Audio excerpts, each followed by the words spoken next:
My name is Brian Forehand, and I'm a runner from Washington, D.C. On April 15, 2013, I ran the Boston Marathon. I never expected to even qualify for the Boston Marathon, but there I was, boarding a bus in the early morning bound for Hopkinton to begin one of the greatest experiences of my life. It was the perfect day, cool and clear.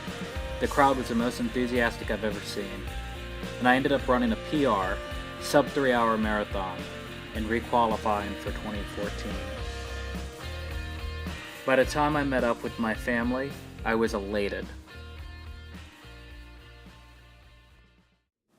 But that elation would soon turn into horror as we learned of the tragedy that had unfolded just blocks from us. What had started as a day that us runners would never forget became a day that we would all never forget, but for all the wrong reasons. In a moment, lives would change forever. The bombings would ultimately claim 3 lives and injure more than 250 others, many suffering the loss of limbs. These, the innocent, the spectators that cheered us runners and gave us the drive to keep going, had been senselessly attacked.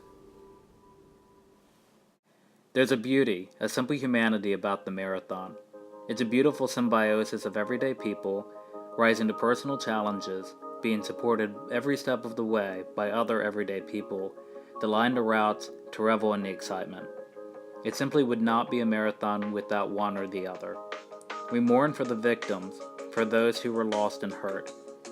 They are tied to us and us to them in the great community that the marathon creates. I learned as I ran the 26.2 miles from Hopkinton to Boston that the Boston Marathon is about community.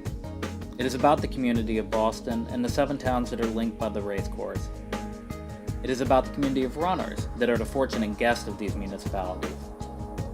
It is about the community that on one special Monday in April, aptly called Patriots Day, the streets are lined with spectators there to cheer on the runners from around the world, people they have never met, and lift them up Heartbreak Hill and guide them to the great city of Boston. From the Screaming Ladies of Wellesley to the Screaming Eagles of BC, from the Red Sox fans around Fenway to the crowds the last few blocks to the finish. This is a community that is strong. This is a community that is proud, and I am proud to be part of that community. Usually when folks ask me after a marathon if I'll do another, I respond, ask me in a week after I've recovered. But this year I didn't need to think that hard. In 2014, I will run again. In 2014, I will run for them. Please join me in supporting the victims through the One Fund Boston. I thank you for your support.